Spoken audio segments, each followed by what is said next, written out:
boa noite, seja bem-vindo ao nosso programa, Antônio Carlos. Olha, e falando sobre um assunto que a gente quis que ainda desse uma mexida para ver se melhorava ou piorava, mas nós percebemos que os municípios são os que mais têm sofrido com essa crise. É verdade isso?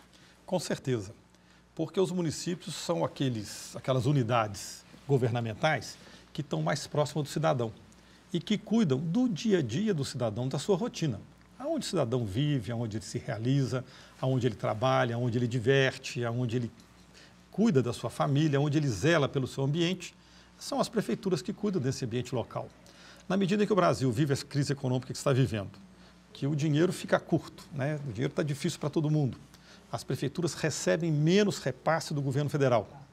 Isso faz com que essas atividades que ele tem que desempenhar perto do cidadão não aconteçam como deve acontecer.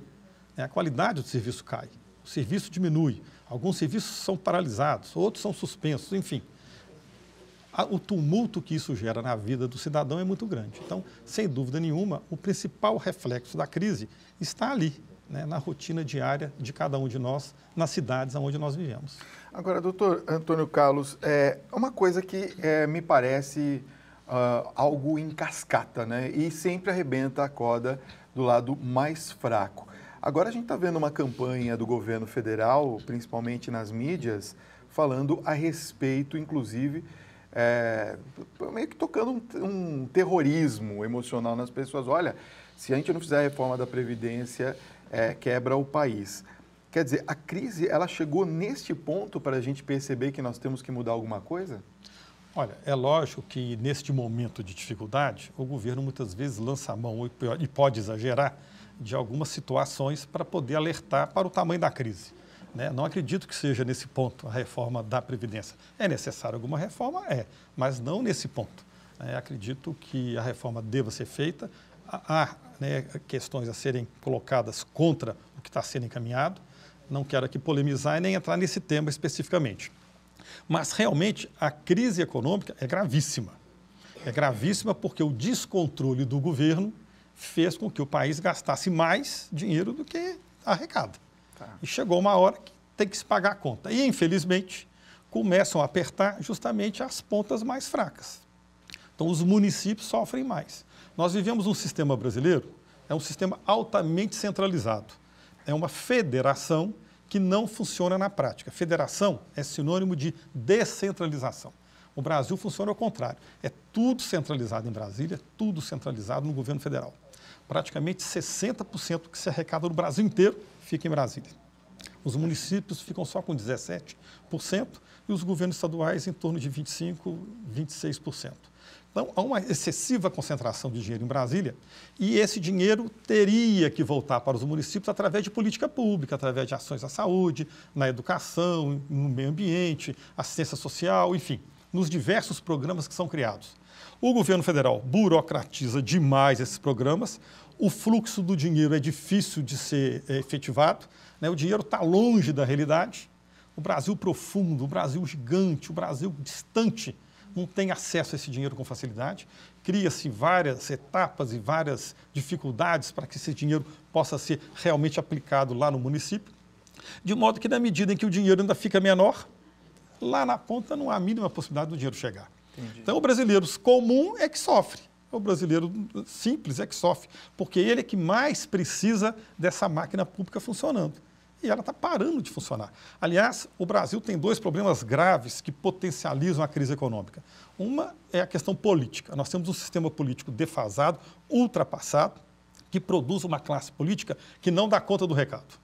Por outro lado, nós temos um Estado altamente ineficiente, que cobra muito do cidadão, cobra muito imposto e devolve muito pouco em serviço. Agora, com a crise, tudo isso aumenta. A crise política, aliás, também aumenta muito com as denúncias de corrupção. Por outro lado, o Estado, que já é ineficiente com dinheiro, sem dinheiro, aumenta essa ineficiência. E o cidadão comum, mais uma vez, é que paga lá na ponta. E é bom lembrar que o Brasil está entre as 8 maiores economias do mundo e de que adianta sermos a 8ª economia do mundo se falta seringa no posto de saúde. Pois é. Né? Se você não consegue tampar um buraco de uma rua, não consegue dar merenda escolar para uma escola. Que é justamente os municípios que fazem isso. Que fazem isso no dia a dia. Nós vamos continuar essa conversa. Você pode continuar mandando sua pergunta aqui. Olha, coloca pra gente, Tiago, 11-95033-6870. Já já nós vamos continuar essa conversa. Doutor Antônio Carlos, olha só, eu queria falar ainda sobre a questão da marcha dos prefeitos a Brasília, porque a gente vê que parece que ninguém está ouvindo os municípios, e aí os prefeitos resolveram fazer essa marcha. Primeira pergunta que eu quero fazer, tem efeitos positivos para os municípios essa marcha? No curto prazo não tem. É uma mobilização mais de alerta, de pressão, para desnudar, mostrar que os municípios estão sofrendo muito com esse momento que a gente vive. Mas o efeito disso não se dá de um dia para o outro. As questões políticas são lentas, as negociações são lentas, mas de qualquer maneira é positivo. Os prefeitos têm que se mobilizar, têm que fazer a pressão dentro do limite constitucional, legal e democrático. Tá. Mas, infelizmente, não é suficiente. O sistema é muito bem organizado no sentido de resistir a essas pressões, e isso tem acontecido ao longo dos anos. Ano a ano, a situação só piora, e todo ano os prefeitos fazem marcha. Já vimos os governadores indo, né? Exato. Já vimos os governadores. Os governadores têm um poder de pressão maior, porque eles comandam o Estado, eles têm bancadas, os parlamentares federais têm uma ligação muito grande com o governador. São poucos governadores, em certa medida, são 5.500 prefeitos no Brasil inteiro. Você articular todo mundo é muito difícil. E os prefeitos também não têm a mesma condição de mobilidade. Você pegar um prefeito do interior do Acre, do Amapá, e se deslocar para Brasília e ficar lá uma semana, isso é muito complicado, custa dinheiro público, custa estadia, e ele tem que abandonar a terra dele. Então, não é muito fácil fazer isso. É um sacrifício para o prefeito fazer essa mobilização. Os governadores são 30 e poucos, é muito fácil fazer, é um grupo menor e que tem um poder de fogo maior. Eles têm conseguido avançar bastante. Os municípios, infelizmente, não. Doutor Antônio Carlos, qual seria um estímulo ou uma possível solução, assim, num curto prazo, por exemplo, para essa situação que estamos vivendo hoje? Olha, eu vou dizer que eu fui vereador, fui prefeito 2 vezes na minha cidade, já fui deputado estadual por 2 mandatos, fui conselheiro do Tribunal de Contas em Minas Gerais durante 6 anos, presidi o tribunal e larguei o tribunal e voltei para a vida pública. Atualmente eu presido a Associação Mineira de Municípios, que é a maior entidade estadual do país. Minas tem 853 municípios, nós temos mais de 600 filiados. É uma entidade muito grande. Pela minha experiência, eu acho que nós temos aqui 2 focos que, se nós não atacarmos de uma maneira, de certa forma, radical, a gente vai continuar patinando. A Lava Jato vai prender uma porção de gente e daqui a 2 anos, nas eleições, nós vamos produzir uma nova classe política descompromissada e com os defeitos que a classe atual tem. Por quê? Porque nós temos que ir na raiz do problema, que é o sistema. Se nós não mudarmos o sistema eleitoral, o sistema partidário do Brasil, nós vamos continuar a produzir políticos que esse sistema vem produzindo esse tempo todo. Então não adianta ficar só na superfície. Só com a reforma política. Uma reforma política radical. Eu, por exemplo, defendo que deve se acabar com todos os partidos políticos. Opa! No momento. E vamos disputar a eleição com os candidatos registrando o seu nome e ganha quem tiver mais voto. Os candidatos individuais, sem partidos? Porque hoje eles se filiam ao partido, têm voto, e o partido serve para quê?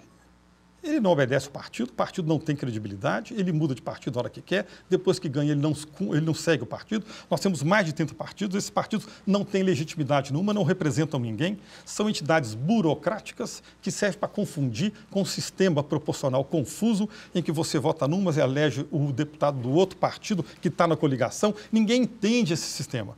Podemos simplificar.